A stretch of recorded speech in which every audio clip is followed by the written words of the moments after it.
नमस्कार।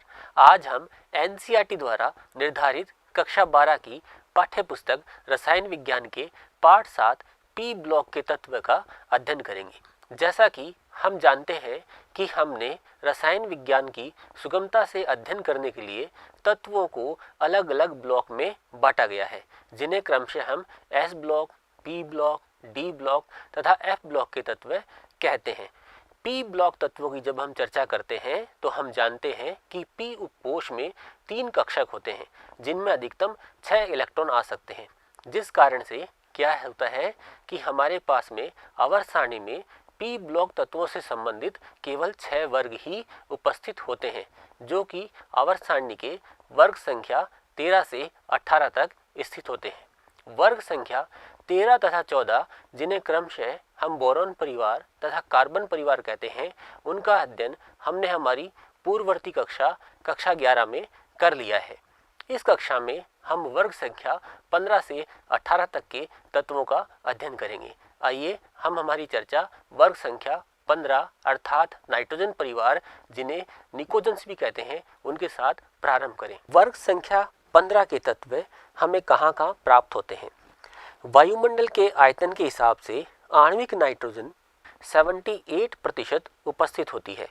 भूपर्पटी में यह चिली साल्टपीटर तथा इंडियन साल्टपीटर के रूप में उपस्थित होता है। यह पौधों और जानवरों में प्रोटीन के रूप में पाया जाता है। फास्फोरस एपेटाइट परिवार के खनिजों में पाया जाता है। एपेटाइट परिवार के खनिजों को सामान्य सूत्र Ca9PO4 6.CaX2 के द्वारा प्रदर्शित किया जाता है। एपेटाइट खनिज सामान्यतः फॉस्फेट चट्टानों में मिलते हैं। यह हड्डियों के साथ साथ जीवित कोशिकाओं में भी उपस्थित होता है। फॉस्फोप्रोटीन दूध और अंडे में भी उपस्थित होता है।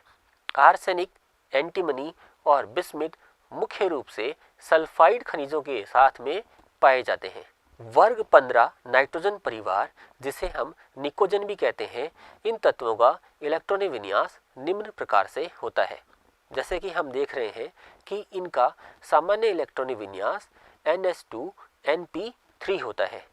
इनके संयोजकता कोश में केवल 5 इलेक्ट्रॉन उपस्थित होते हैं। इनके पी कक्षक में 3 इलेक्ट्रॉन उपस्थित होते हैं, जो इसे अर्धपूरित इलेक्ट्रॉनिक विन्यास बनाता है। अर्धपूरित इलेक्ट्रॉनिक विन्यास तथा पूर्ण पूरित इलेक्ट्रॉनिक विन्यास अन्य इलेक्ट्रॉनिक विन्यासों की अपेक्षा अधिक स्थायी होते हैं। अतः वर्ग 15 के तत्व इलेक्ट्रॉनिक विन्यास के आधार पर अधिक स्थायी हैं। नाइट्रोजन तथा फास्फोरस के मध्य में कोई भी डी ब्लॉक तत्व उपस्थित नहीं होता है, जबकि फास्फोरस व आर्सेनिक के मध्य में 10 डी ब्लॉक तत्व उपस्थित हो जाते हैं, जिनका की दुर्बल परिरक्षण प्रभाव होता है। यह दुर्बल परिरक्षण प्रभाव इनके रसायन विज्ञान को बहुत अधिकता से प्रभावित करता है। जैसे कि एंटीमनी और बिस्मिथ के मध्य में भी हमारे पास में एफ ब्लॉक के 14 इलेक्ट्रॉन या 14 तत्व उपस्थित हैं, जो कि एंटीमनी व बिस्मिथ के रसायन विज्ञान को एक दूसरे से बिल्कुल भिन्न बना देते हैं। परमाणुीय और भौतिक गुण। इस वर्ग के सभी तत्व बहुपरमाणुक होते हैं। डाइनाइट्रोजन एक द्विपरमाणु गैस है, जबकि अन्य सभी तत्व ठोस अवस्था में उपस्थित होते हैं। इन तत्वों के संयोजकता कोश का इलेक्ट्रॉनिक विन्यास NS2Np3 होता है। NS कक्षक पूर्णतया भरे होते हैं तथा P कक्षक अर्धपूरित होते हैं, जो इलेक्ट्रॉनिक विन्यास को अतिरिक्त स्थायित्व प्रदान करते हैं। वर्ग में नीचे की ओर जाने पर सहसंयोजक तथा आयनिक आकार में वृद्धि होती है। इनमें वृद्धि होने के कारण आयनन एंथैल्पी तथा विद्युत ऋणताओं के मान घटते हैं। वर्ग में नीचे की ओर जाने पर धात्विक गुण बढ़ता है, क्योंकि आकार बढ़ता है, जिसके फलस्वरूप तत्व आसानी से इलेक्ट्रॉन त्याग देता है। नाइट्रोजन तथा फास्फोरस अधात्विक प्रकृति के हैं। आर्सेनिक तथा एंटीमनी उपधातुएं हैं तथा बिस्मथ धात्विक प्रकृति का होता है। सामान्यतः वर्ग में ऊपर से नीचे की ओर जाने पर क्वथनांक में वृद्धि होती है, परंतु गलनांक आर्सेनिक तक बढ़ते हैं और उसके बाद बिस्मिथ तक घटते हैं। नाइट्रोजन के अलावा सभी तत्व अपरूपता प्रदर्शित करते हैं। अपर रूपता किसे कहते हैं? जब तत्वों के वह भिन्न भिन्न रूप जो अलग अलग भौतिक गुण दर्शाते हैं परंतु उनके रासायनिक गुण समान होते हैं, उस परिघटना को हम अपर रूपता कहते हैं। ऑक्सीकरण अवस्था।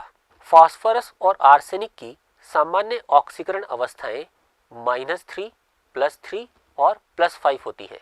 एंटीमनी और बिस्मिथ की ऑक्सीकरण अवस्थाएं +3 तथा +5 होती है, क्योंकि इनमें धात्विक प्रकृति अधिक होने के कारण यह इलेक्ट्रॉन त्यागने की प्रवृत्ति वाले होते हैं, ना कि ग्रहण करने वाली प्रवृत्ति के।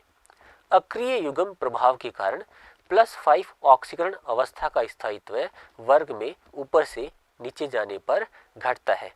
अक्रिय युग्म प्रभाव क्या होता है कि बढ़े हुए नाभिकीय आवेश के कारण s इलेक्ट्रॉन रासायनिक अभिक्रिया में भाग नहीं ले पाते हैं।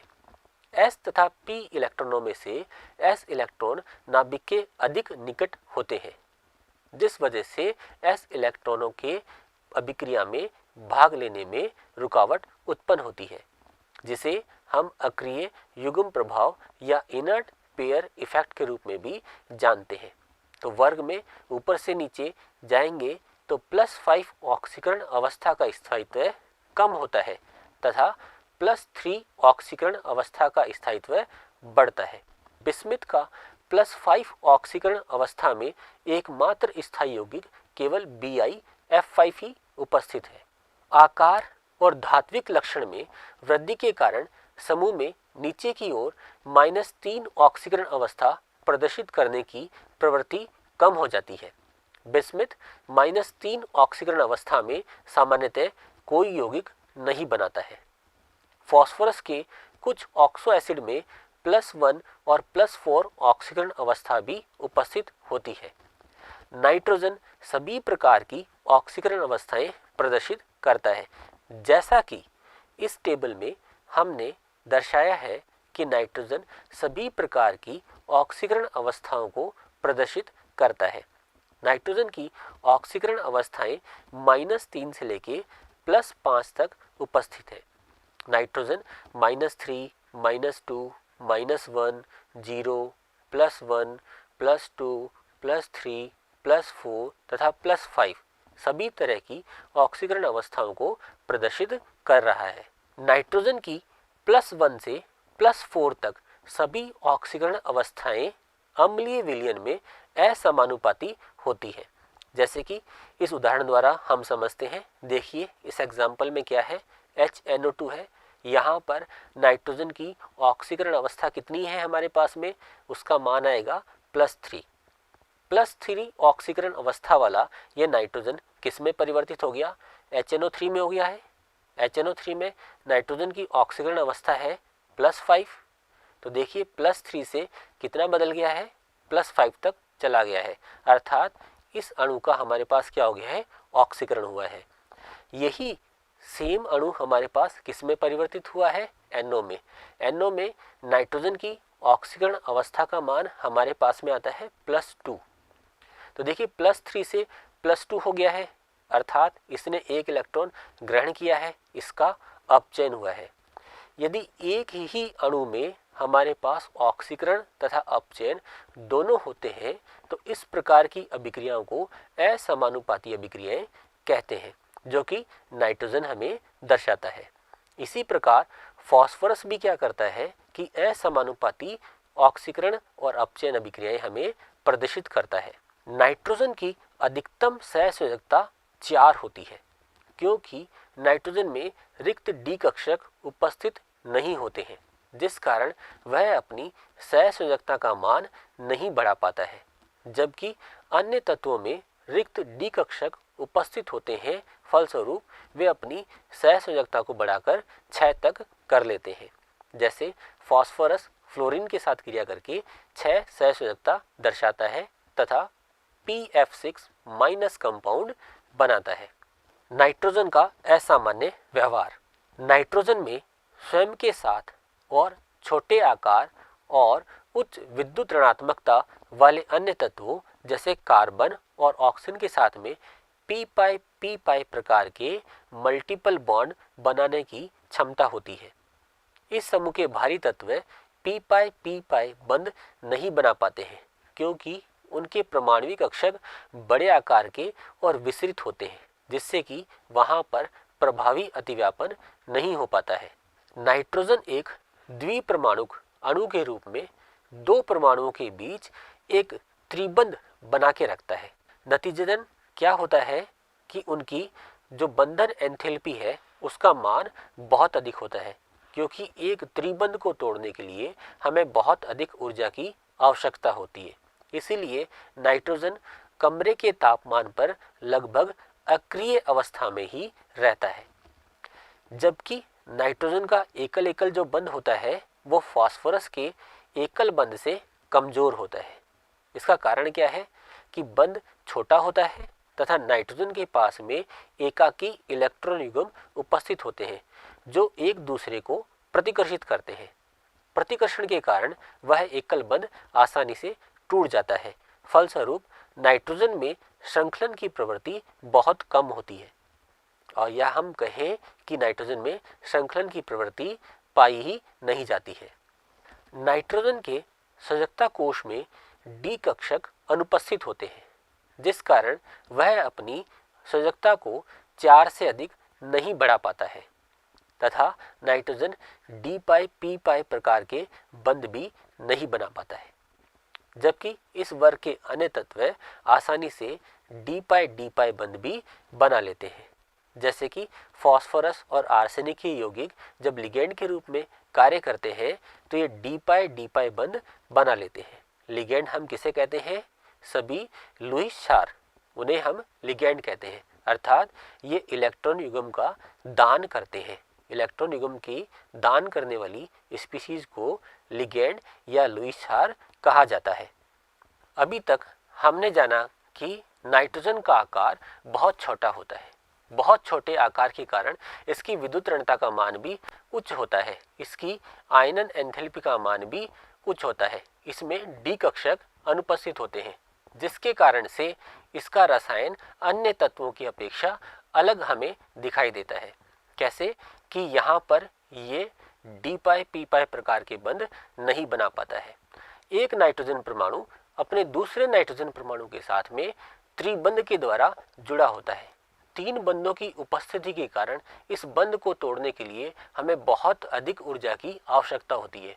फलस्वरूप नाइट्रोजन कमरे के तापमान पर अक्रिय रहता है, जबकि नाइट्रोजन के बीच में बनने वाला एकल बंध फास्फोरस के बीच बनने वाले एकल बंध की तुलना में कमजोर होता है, क्योंकि बंध लंबाई कम होने के कारण नाइट्रोजन परमाणुओं के ऊपर उपस्थित एलपी यानी एकाकी इलेक्ट्रॉन युग्म एक दूसरे को प्रतिकर्षित करते हैं।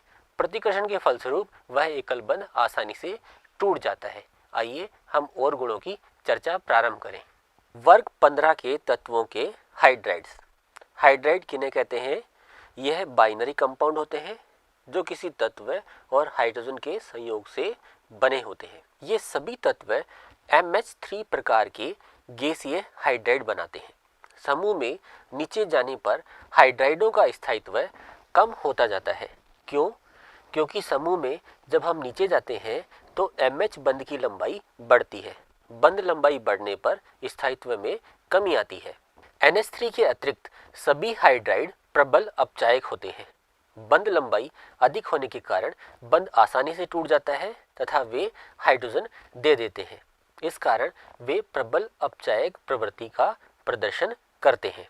अमोनिया के अतिरिक्त सभी हाइड्राइड अत्यधिक जहरीले होते हैं। अमोनिया हाइड्रोजन बंध बना लेने के कारण जल में अत्यधिक घुलनशील है। हाइड्रोजन बंध बनने के कारण ही अमोनिया का कथनांक अन्य हाइड्राइडों की अपेक्षा अधिक होता है। PS3 अमोनिया की तुलना में एक दुर्बल क्षार होता है। यह आसानी से अपना LP नहीं दे पाता है, जबकि अमोनिया में नाइट्रोजन आसानी से अपना एकाकी इलेक्ट्रॉन युग्म दान दे देता है। वह एक क्षार की भांति, कौन सा वाला क्षार होगा? ये लुईस क्षार की भांति कार्य करता है।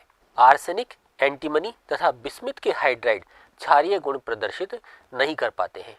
इन सभी हाइड्राइडों की संरचना पिरामिड की तरह होती है, जिसमें केंद्रीय परमाणु का संकरण sp3 प्रकार का होता है। केंद्रीय परमाणु 3 बंध बना के रखता है तथा केंद्रीय परमाणु पर एक एकाकी इलेक्ट्रॉन युग्म उपस्थित रहता है। समूह 15 के तत्वों के हैलाइड्स। हैलाइड किन्हें कहते हैं? जो हैलोजन के संयोग से बनते हैं। ये 2 प्रकार के हैलाइड बनाते हैं जिन्हें हम MX3 और MX5 कहते हैं। MX3 में इनकी ऑक्सीकरण अवस्था +3 तथा MX5 में इनकी ऑक्सीकरण अवस्था +5 होती है। नाइट्रोजन के संयोजकता कोश में डी कक्षकों की अनुपस्थिति होती है, जिस कारण नाइट्रोजन अपनी संयोजकता को 4 से अधिक नहीं बढ़ा पाता है। फलस्वरूप नाइट्रोजन का कोई भी पेंटाहैलाइड उपस्थित नहीं है। नाइट्रोजन के अलावा इन सभी तत्वों के ट्राईहैलाइड स्थायी होते हैं। नाइट्रोजन का केवल नाइट्रोजन ट्राईफ्लोराइड ही स्थायी है। पेंटाहैलाइड ट्राईहैलाइडों की अपेक्षा अधिक सहसंयोजक होते हैं, क्योंकि उच्च ऑक्सीकरण अवस्थाओं में आकार छोटा हो जाता है तथा छोटे आकार के कारण वह ऋण आयन का आसानी से ध्रुवीकरण कर देता है। फलस्वरूप सहसंयोजक गुणों में वृद्धि हो जाती है। BiF3 के अतिरिक्त सभी ट्राईहैलाइड मुख्य रूप से सहसंयोजक प्रकृति के होते हैं। BiF3 में विद्युत ऋणताओं के मान में अधिक अंतर होने के कारण यह आयनिक प्रकृति का होता है। वर्ग 15 के तत्वों के ऑक्साइड। ऑक्साइड जो ऑक्सीजन के संयोग से बने होते हैं। ये सभी तत्व 2 प्रकार के ऑक्साइड E2O3 तथा E2O5 बनाते हैं।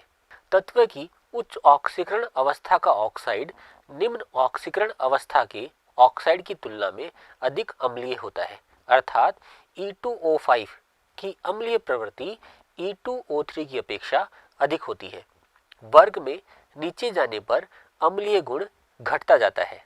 नाइट्रोजन और फास्फोरस के E2O3 प्रकार के ऑक्साइड पूर्णतया अम्लीय होते हैं, जबकि आर्सेनिक तथा एंटीमनी के उभयधर्मी तथा बिस्मिथ के प्रबल क्षारीय ऑक्साइड होते हैं।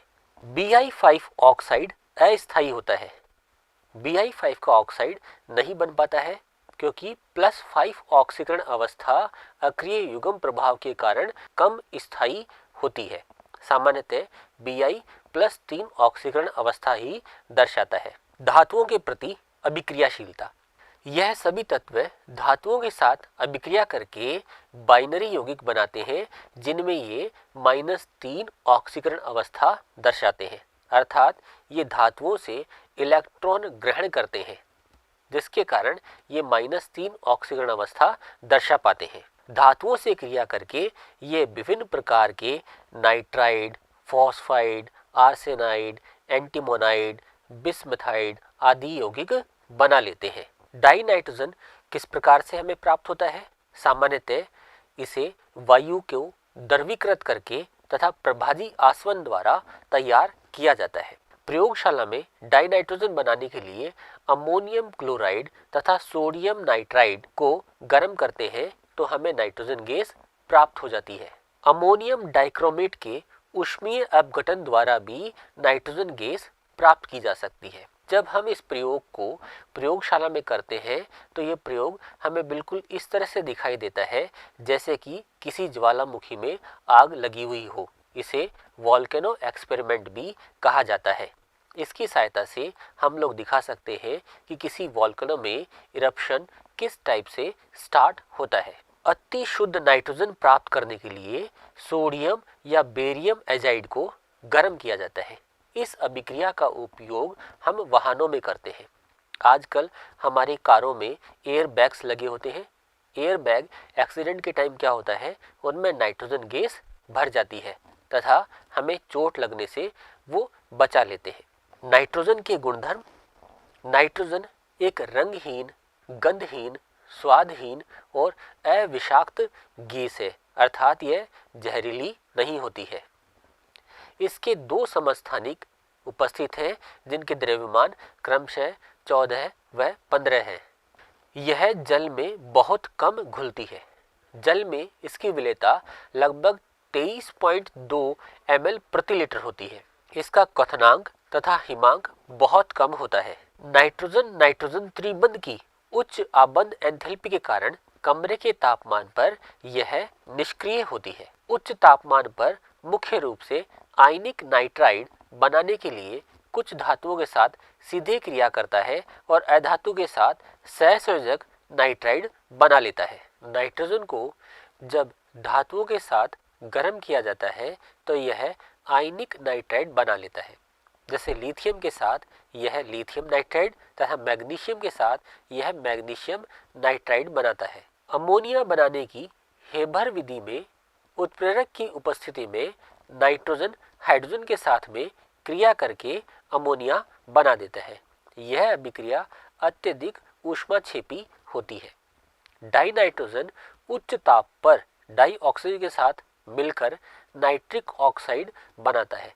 सामान्यतः यह अभिक्रिया बादलों में जब चमक उत्पन्न होती है तो उस समय हमारे वातावरण में संपन्न होती है।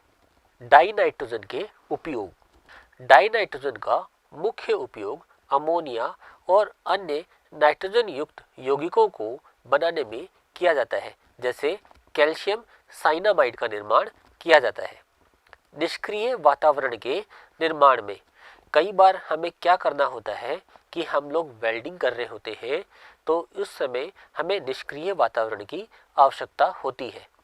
जब भी हम लोग वेल्डिंग करते हैं तो वातावरण में उपस्थित ऑक्सीजन वहां पर उच्च तापमान की उपस्थिति के कारण क्रिया कर लेती है। अतः उस वातावरण में नाइट्रोजन गैस भर देने के कारण क्या होगा कि हम लोग आसानी से वेल्डिंग कर पाएंगे। सामान्यतः इस प्रक्रिया का उपयोग लौह तथा इस्पात उद्योग में किया जाता है।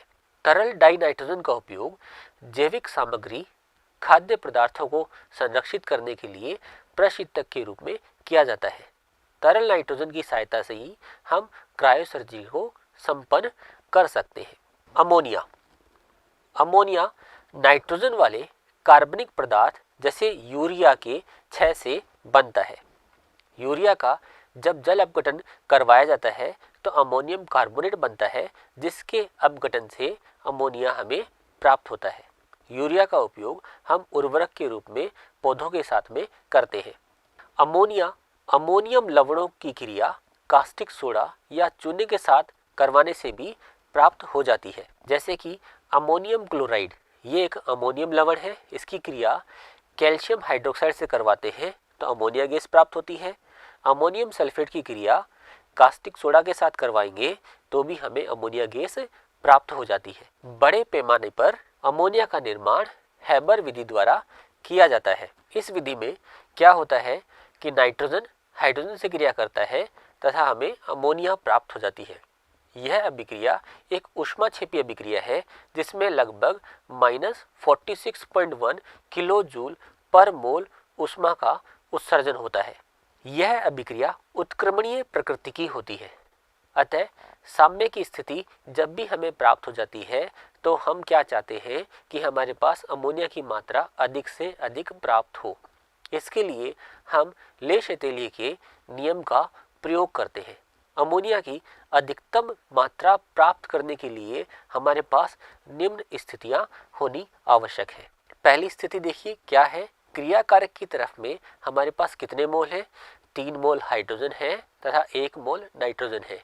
तो कुल हमारे पास 4 मोल क्रिया कारक है जिनसे हमें 2 मोल अमोनिया प्राप्त हो रही है। अर्थात जब हमारी अभिक्रिया अग्र दिशा में हो रही है तो आयतन में कमी आ रही है। आयतन में कमी आएगी अर्थात दाब अधिक होगा तो यह अभिक्रिया लगभग 200 एटीएम दाब पर संपन्न होती है। दूसरी कंडीशन हमारे सामने क्या होगी कि हमारा जो तापमान है, ये देखिए कि अभिक्रिया कैसी है, ऊष्माक्षेपी अभिक्रिया है तो हमें इस अभिक्रिया का तापमान कम रखना है। लेकिन हम इसका तापमान इतना कम भी नहीं कर सकते हैं कि क्रियाकारक अणु आपस में क्रिया न कर पाए। हमें कुछ ना कुछ एक न्यूनतम तापमान बनाए रखना है। उस ताप का मान लगभग 700 केल्विन होता है। उत्प्रेरक की उपस्थिति में हमारी अभिक्रिया तीव्रता से संपन्न हो जाती है। उत्प्रेरक के रूप में हम यहाँ पर आयरन के ऑक्साइड को यूज करते हैं। उत्प्रेरकों की क्रियाशीलता को बढ़ाने के लिए हम अल्प मात्रा में इसमें K2O तथा Al2O3 भी मिला देते हैं। अतः अमोनिया की अधिक मात्रा को प्राप्त करने के लिए हमारे पास में क्या होना चाहिए? उच्च दाब, सामान्य ताप तथा उत्प्रेरकों की उपस्थिति। देखिए अमोनिया कैसे बनेगी हमारे पास। हम लोग क्या करते हैं, एक साइड से हाइड्रोजन गैस तथा दूसरी साइड से नाइट्रोजन गैस को एक संपीड़क में भेजते हैं। यह संपीड़क, जिसे हम कंप्रेसर कहते हैं, इनको उच्च दाब पर आगे उत्प्रेरक कक्ष में भेज देगा। उत्प्रेरक कक्ष में आयरन के ऑक्साइड तथा उत्प्रेरक को अधिक क्रियाकारक बनाने के लिए, अधिक क्रियाशील बनाने के लिए जो हमारे पास एल्यूमिनियम और पोटेशियम के ऑक्साइड वहाँ उपस्थित होते हैं, वहाँ अभिक्रिया होती है जिससे अमोनिया का निर्माण होता है। यह अमोनिया तथा बचे हुए हमारे क्रियाकारक आगे जाकर के इस चैम्बर में आ जाएंगे। यहाँ पर हम अमोनिया को द्रवित रूप में इकट्ठी कर लेते हैं तथा बची हुई नाइट्रोजन तथा हाइड्रोजन गैस फिर से वापस पंप की सहायता से उत्प्रेरक कक्ष में भेज दी जाती है। अमोनिया के गुणधर्म।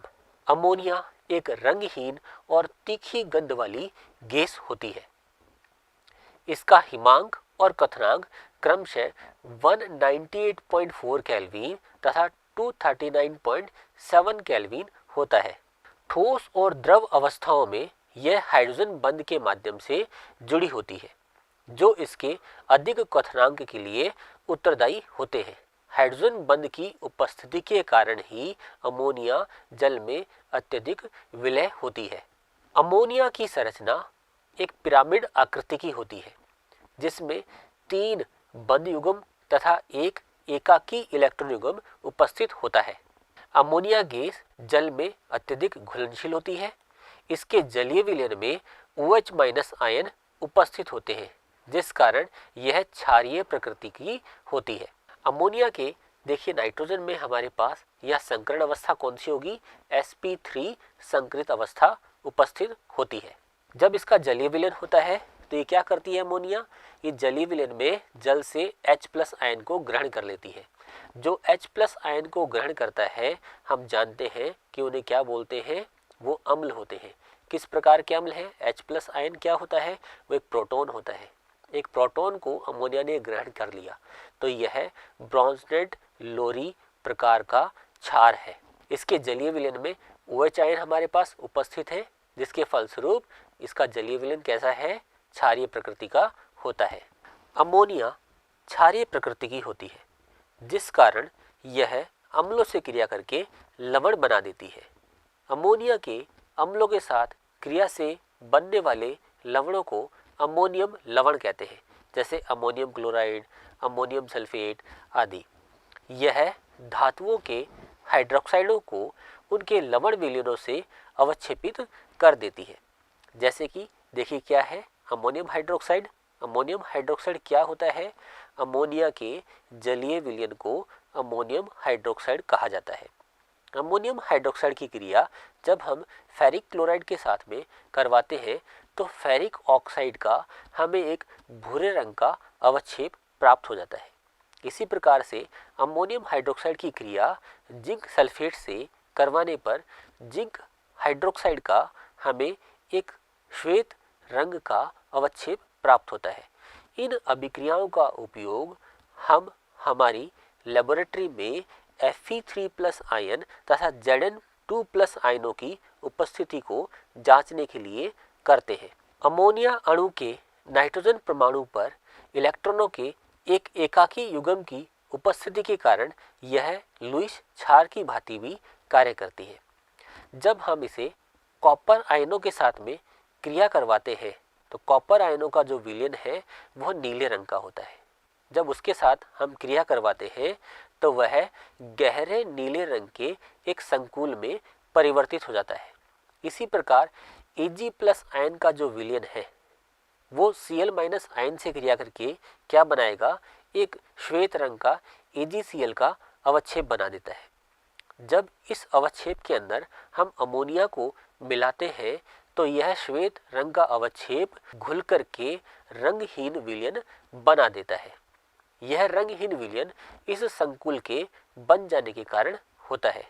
इस अभिक्रियाओं का उपयोग भी प्रयोगशाला में इन आयनों की उपस्थिति को जांचने में किया जाता है। अमोनिया का उपयोग नाइट्रोजन युक्त उर्वरकों जैसे ammonium nitrate, urea, ammonium phosphate और अमोनियम सल्फेट के उत्पादन में किया जाता है।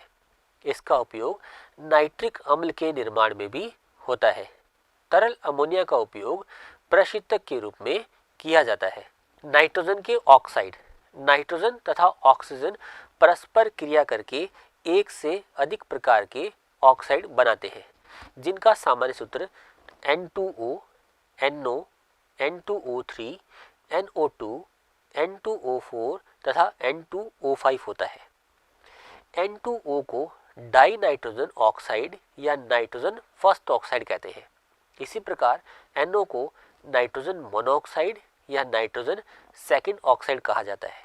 N2O3 को डाई नाइट्रोजन ट्राई ऑक्साइड या नाइट्रोजन 3 ऑक्साइड कहते हैं। NO2 को नाइट्रोजन डाइऑक्साइड या नाइट्रोजन 4 ऑक्साइड कहा जाता है। N2O4 को डाई नाइट्रोजन टेट्रा ऑक्साइड या नाइट्रोजन 4 ऑक्साइड ही कहते हैं। देखिए NO2 और N2O4 इन दोनों का नाम क्या आ रहा है हमारे पास? नाइट्रोजन 4 ऑक्साइड ही आ रहा है। अर्थात NO2 तथा N2O4 ये क्या है? एक दूसरे के डाइमर है। NO2 का जो डाइमर जो द्विलक बनता है उसे हम N2O4 कहते हैं। N2O5 जिसे डाई नाइट्रोजन पेंटाऑक्साइड या नाइट्रोजन 5 ऑक्साइड कहा जाता है। ये 1, 2, 3, 4, 5 क्या है? ये नाइट्रोजन की इनके अंदर उपस्थित ऑक्सीकरण अवस्थाएं हैं। N2O की प्रकृति कैसी होती है? रंगहीन व उदासीन गैस है ये। NO रंगहीन तथा उदासीन गैस है। N2O3 एक नीले रंग का ठोस है जो अम्लीय प्रकृति का होता है। NO2 एक भूरे रंग की अम्लीय प्रकृति वाली गैस है। N2O4 एक रंगहीन द्रव है जो अम्लीय प्रकृति का है। N2O5 एक रंगहीन अम्लीय प्रकृति वाला ठोस है। नाइट्रोजन के इन ऑक्साइडों को किस प्रकार से बनाया जा सकता है उसके लिए देखिए, अमोनियम नाइट्रेट को जब हम गर्म करेंगे तो N2O बनता है। इसी प्रकार से सोडियम नाइट्राइट को फेरस सल्फेट तथा H2SO4 के साथ गर्म करने पर हमें NO प्राप्त होता है। जब NO की क्रिया N2O4 से करवाई जाती है तो N2O3 बनता है। लेड नाइट्रेट को गर्म करने पर NO2 प्राप्त होता है। NO2 कैसा है? एक भूरे रंग की अम्लीय गैस है। जब NO2 को हम ठंडा करते हैं तो वह N2O4 में परिवर्तित हो जाता है और N2O4 को अगर हम गर्म करेंगे तो वो किस में परिवर्तित हो जाएगा? वह NO2 में परिवर्तित हो जाता है। इसी प्रकार से HNO3 क्रिया P4O10 से करवाने पर, फास्फोरस पेंटाऑक्साइड से करवाने पर हमें N2O5 प्राप्त हो जाता है। नाइट्रोजन के ऑक्साइड किस प्रकार से अनुनाद दर्शाते हैं तथा उनकी संरचनाएं कैसी होती हैं वह हम इस प्रकार से समझ सकते हैं। देखिए यहाँ पर नाइट्रोजन का कौन सा ऑक्साइड है? यह N2O है। यह वाला ऑक्साइड हमारे पास में NO है। यह वाला ऑक्साइड हमारे पास में कौन सा है? N2O3। यह ऑक्साइड क्या है हमारे पास में? NO2। यह वाला ऑक्साइड क्या है हमारे पास में? N2O4 तथा यह ऑक्साइड N2O5 है। यहाँ देखिए हमारे सामने जो NO2 उपस्थित है, यहाँ नाइट्रोजन के ऊपर में एक इलेक्ट्रॉन उपस्थित है। यह अकेला इलेक्ट्रॉन है। एक अकेले इलेक्ट्रॉन की उपस्थिति के कारण इसकी प्रकृति कैसी होती है? पैरामैग्नेटिक होती है। यह मैग्नेट की तरफ अर्थात चुंबकीय क्षेत्र की ओर आकर्षित होता है। जब यह द्विविलक बनाता है तो यह द्विविलक बनाने पर किस में परिवर्तित हो जाएगा? N2O4 में परिवर्तित हो जाता है। यहाँ पर नाइट्रोजन के पास कोई भी इलेक्ट्रॉन उपस्थित नहीं है, अतः इसका द्विविलक कैसा होता है? वो डायमैग्नेटिक प्रकृति का होता है। वह चुंबकीय क्षेत्र की ओर आकर्षित नहीं हो पाता है। आज हमने निकोजन परिवार अर्थात नाइट्रोजन परिवार वर्ग संख्या 15 के बारे में चर्चा की। हमने देखा कि नाइट्रोजन का आकार सबसे छोटा होने के कारण यह अपने वर्ग के अन्य तत्वों के साथ में एक असामान्य व्यवहार का प्रदर्शन करता है। नाइट्रोजन के पास डी कक्षक भी अनुपस्थित होते हैं। इसकी उच्च विद्युत ऋणता होती है तथा नाइट्रोजन अपनी संयोजकता को 4 से अधिक नहीं बढ़ा पाता है, जबकि इस वर्ग के अन्य तत्व अपनी संयोजकता को 6 तक बढ़ा पाते हैं। हमने डाई नाइट्रोजन कैसे बनाई जाती है, उसके क्या क्या उपयोग होते हैं वह भी जाने। अमोनिया का निर्माण किस प्रकार से किया जाता है, अमोनिया के निर्माण की अधिक प्राप्ति हमें कैसे हो, हमारी अभिक्रिया में अधिक से अधिक अमोनिया कैसे बने। ली शतेलिए के नियम के अनुसार हमने यह भी जाना कि वहाँ पर हमें एक लगभग सामान्य तापमान की आवश्यकता होती है, 700 केल्विन की, उच्च दाब की आवश्यकता होती है तथा उत्प्रेरक की उपस्थिति में अमोनिया का निर्माण जो है वो अत्यधिक होने लगता है। हमने अमोनिया के विभिन्न प्रकार के उपयोग देखे, जहां पर हम अमोनियम उर्वरक बनाने का तैयारी करते थे कि अमोनिया के उर्वरक हम किस प्रकार से बना सकते हैं। अमोनिया की सहायता से हम प्रयोगशाला में विभिन्न तत्वों की उपस्थिति को भी जांच सकते हैं। हमने अमोनिया के बहुत सारे उपयोगों के ऊपर चर्चा की। हमने देखा कि अमोनिया का हम प्रशीतक के रूप में भी उपयोग कैसे कर सकते हैं, जैसे कि लिक्विड नाइट्रोजन का उपयोग भी हम प्रशीतक के रूप में करते हैं, जिनमें हम लोग किसी की बॉडी को या किसी प्लांट की बॉडी को संरक्षित रख सकते हैं। हमने नाइट्रोजन के ऑक्साइडों का भी अध्ययन किया तथा नाइट्रोजन के ऑक्साइड हम किस प्रकार से बना सकते हैं। इस पाठ के शेष बिंदुओं की चर्चा अगले भाग में करेंगे।